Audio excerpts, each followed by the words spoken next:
Hello. In this video, I show you how I edit an image using Lightroom Classic and Photoshop. In Photoshop, I use Luminosity Masks and Nik Color FX Pro. Consider this to be a slightly advanced workflow. If you're interested in the basics of image editing, check out my other YouTube video. In this video, I show how to introduce light and shape it. If this concept or the techniques used are not clear, leave a comment below. Let's get started. This is the image that I'm going to process. This is actually a panorama. It is a blend of 3 individual images. I will show you how I processed these individual images in Lightroom. But another thing to note, these individual images are actually HDRs. I bracketed the base images and then merge the base images into an HDR before blending them into a panorama. In Lightroom, here are the images that made up the panorama. These are the bracketed shots of the bottom half, the middle, and the top. So I used a tripod and I bracketed these images. My first step would be to merge these base images into an HDR. Let me choose the bottom half, right click, go to Edit In and choose Merge to HDR Pro in Photoshop. When I click this option, I get an intermediary screen. In this screen, I can choose the mode that I want to edit this HDR in. I can choose between 32-bit, 16-bit and 8-bit. Since I want the maximum detail and the maximum data in the image, I choose 32-bit. But Photoshop is not capable of directly editing 32-bit images. I have to tone map the 32-bit image using Adobe Camera Raw and then take it into Photoshop. But if I change it to 16-bit, I can make edits from within Photoshop. Let me choose 32-bit and click Tone in ACR. Tone mapping is a process where you edit on 32-bit images and then convert them into 16-bit images. 32-bit images have a lot of information, so you can move the sliders around without losing quality.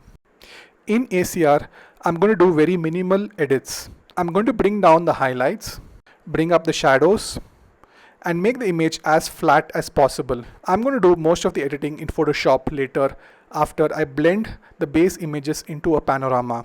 Let me click OK and save this image. It is now available to me in Lightroom as a PSD file. I'm going to repeat this process for other parts of the panorama. Now, while this is happening in fast forward in this video, let me tell you a few details of how I captured these images. I used a Canon 24mm tilt shift lens. In the tilt shift lens, I shifted the lens on either side and took exposures once on the left, once in the middle, and once to the right. The tilt shift lens is a very sharp lens, and by shifting only the lens and not having to move my tripod or ball head, I get images that will blend perfectly into a panorama later in post-processing. The field of view is also very wide after I merge these into a panorama, and they have no distortion. So we will see later in the video of how sharp this image is. Now that we have created HDRs of all the base images, let us blend them into a panorama.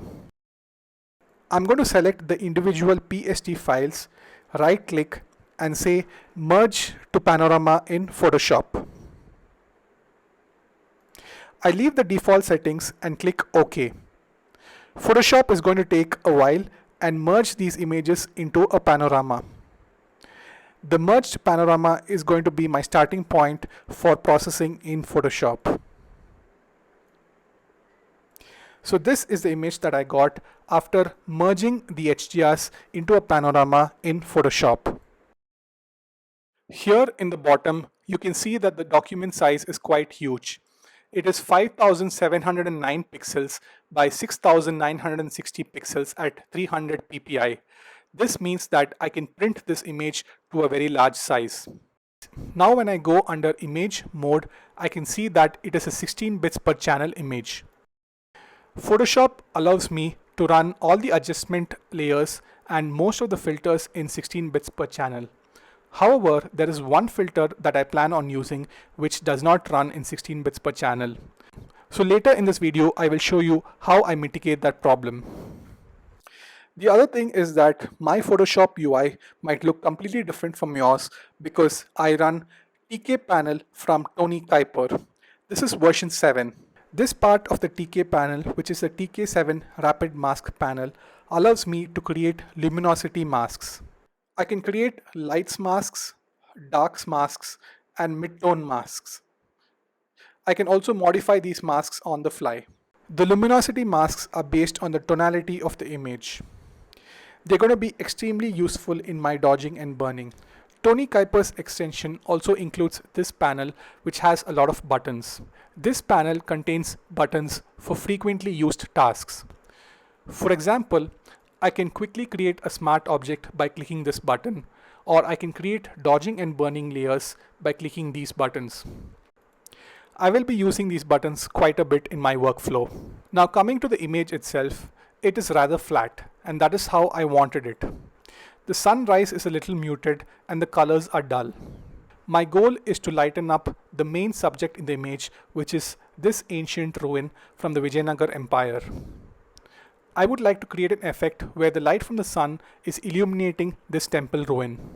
To do this, I will be using one of the built-in filters in Photoshop. That filter works only in 8-bit mode.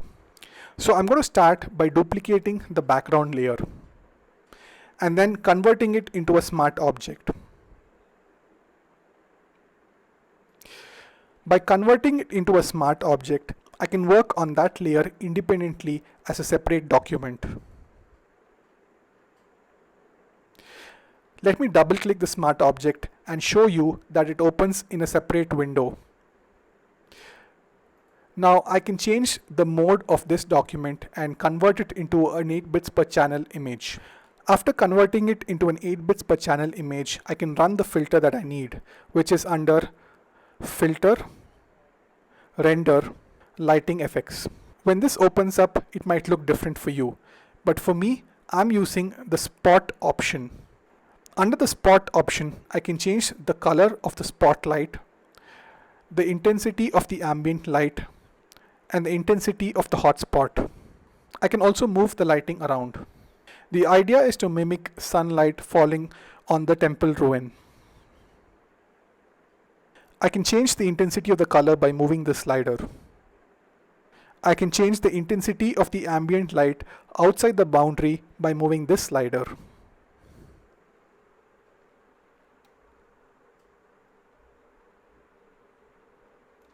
I can adjust the intensity here as well. Now you must be wondering, why am I using this filter? Because it looks so ugly on top. I will be shaping this light using luminosity masks after I add this effect. For now, I'm only interested in the way the light is falling on the subject of interest. Once I'm happy with the shape and direction of the light, I click OK. Photoshop now applies this filter on this layer permanently. But remember that this is a smart object, so when I save this document, the same effect is available in my original document. But I'm still in 16 bits per channel in my original document. So this is the advantage of using a smart object. Let me close the second document. So in my working document, here is the before and after adding the filter. So now my task is to shape the light. To start off with, I'm going to apply a black layer mask. The black layer mask completely hides the topmost layer. If I disable the mask, the effect in the top layer is now visible. If I enable the mask, the effect is again invisible. The idea is to paint into the mask and reveal only sections of the effect that I want. For this, I'm going to use a brush, change the foreground to white, and paint the effect back onto the layer. But doing this with a free hand will take a lot of time and will be inaccurate. Let me delete the layer mask and add it back again. Now I'm going to start painting the effect back onto the layer, but this time using luminosity masks. So when I create a luminosity masks, I can create a selection and my painting is constrained by this selection. I suggest you check out Sean Bagshaw's videos, which are an excellent way to get introduced to luminosity masks. So I'm going to choose a lights mask, which I think will help me constrain my painting only to the bright areas of the image, because after all, the light is going to be only on the bright areas of the image. This looks like a fairly good mask to start off with, and I'm going to change the contrast of the mask by moving the modify sliders. Once I'm happy with the whites in the mask, I'm going to create a selection. So the way the panel works is that it immediately hides the selection after it is made. Now in my brush, I'm going to set the size to quite a large size and bring down the hardness to 0 and make it a very soft brush. I can also control the size of the brush using my keyboard. Now I'm going to paint gently over the areas of the image which are bright to bring back some of the effect from the layer that we have hidden. Now this is an iterative process and you might make mistakes. But since we are painting only the layer mask, we can invert the color of the foreground layer into black and paint back some of the black. Painting black onto the mask means that the effect is hidden. So this in effect means that we're going to remove some of the painting that we have applied on the mask. I can use another luminosity mask to further paint the light into very specific areas. So here is the difference before I applied a layer mask and I painted the layer mask, and after. So before, after, before, after. Now I'm satisfied with the way the light is falling on the subject of interest. But I have a few more things to fix in this image. For example, this part of the image is unnaturally dark and this part of the image is a little too bright. To fix these problems, I'm going to be using dodging and burning layers.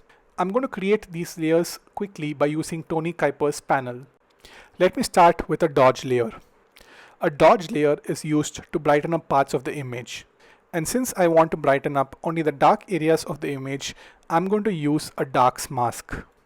Once I've created the darks masks, I'm going to paint in using a white brush. Next, to darken areas of the image that are too bright, I'm going to use a burn layer. And changing the brush to black in the foreground and using a lights mask, I'm going to burn parts of the image. I'm going to create a more constrained mask and repeat the process to make parts of the tree line darker. Now the overall contrast of the image is looking a little more natural. Every time I finish using the luminosity masks, I have to show the marching ants which are hidden by default. So I use the Ctrl D option in my keyboard to deselect the marching ants or the selection. Now let me show you the before and after of the dodging and burning. This is before I dodged and this is after I dodged. This is before the burn layer and this is after the burn layer. Dodging and burning is purely for aesthetic reasons. It is completely in your control and you decide how much you want to dodge and burn. I'm happy with the way the image has turned out now, but there are a few more things to fix. But before that, let me turn off all the adjustment layers and show you what I started off with. So this is the image that I started off with. This is after adding the lighting effect and shaping it using luminosity masks. This is after I added a dodge layer, and this is after my burn layer. Next, I will saturate the colors in the sky and create some more warmth in the foreground.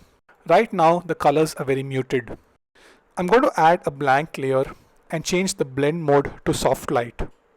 Next, I'm going to pick the color that I want to paint in. I'm going to start with an orange. So I pick the orange from the sky and change the intensity and brightness. Now, painting using the soft light blend mode means that the color is going to be applied in a very natural way. But I'm going to use a luminosity mask selection to constrain my painting only to the bright areas. This time I'm going to use a mid-tones mask. After creating a selection, I'm going to reduce the opacity of my brush and paint slowly.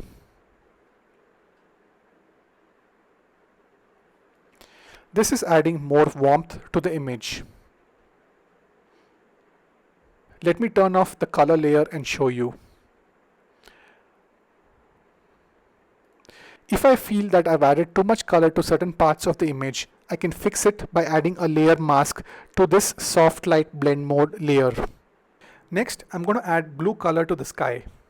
So after selecting the blue color that I want, using the same luminosity masks, I'm painting in just in the sky and around areas which are not affected by the sunlight. So this is the before and after of adding color. Now since this part of the image is looking unnatural, I'm going to add a layer mask and mask it out. But before that, I'm going to hide the marching ants. Now using a black brush, I'm going to paint out the areas where I don't want the orange color. By changing the opacity of the black color, I can control how much of the effect that I want to keep. So here is the before and after. Next, I'm going to create a new layer which is a merge of all the bottom layers.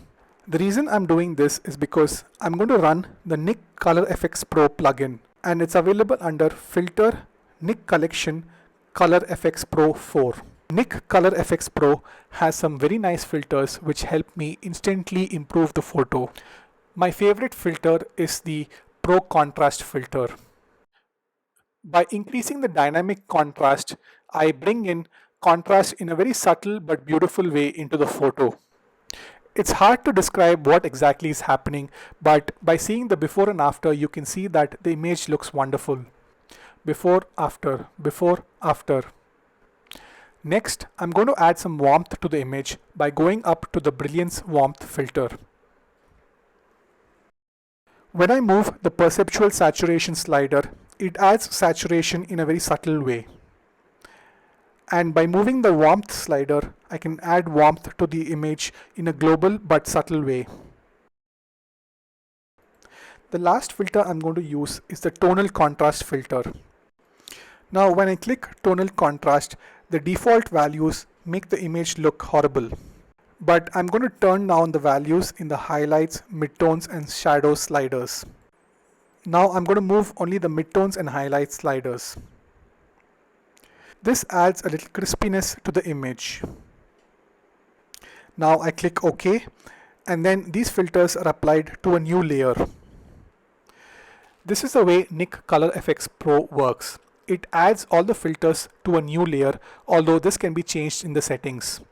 Once the filters have been added to a new layer, I have no use for the bottom layer, so I'm going to delete it.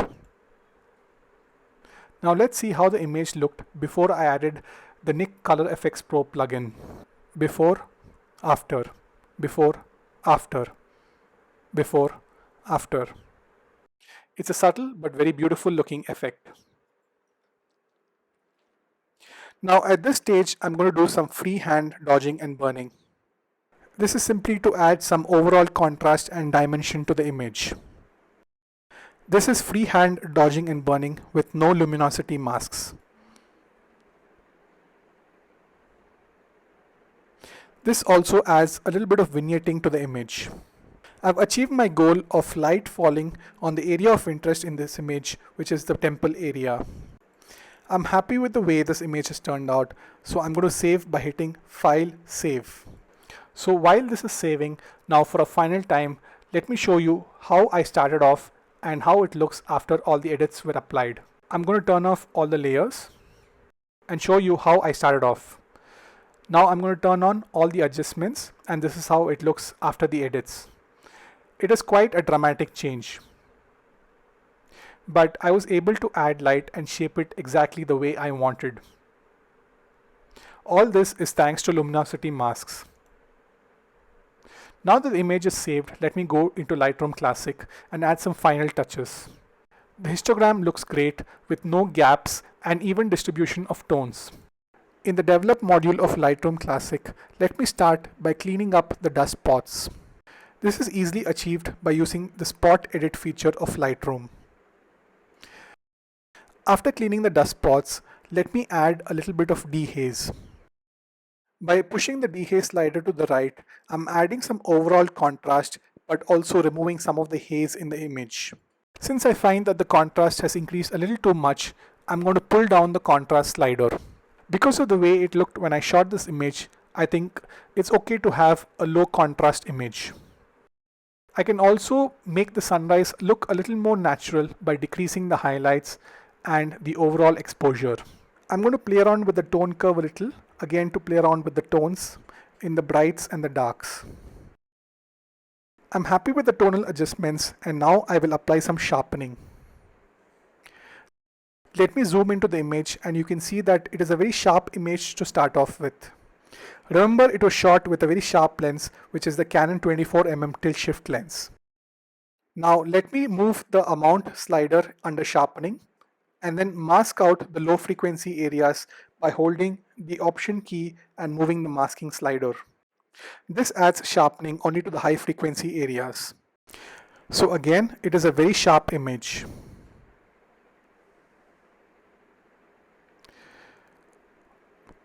Once I'm happy with the sharpening, let me see if adding some vignetting helps. No, I don't think I'm going to add vignetting.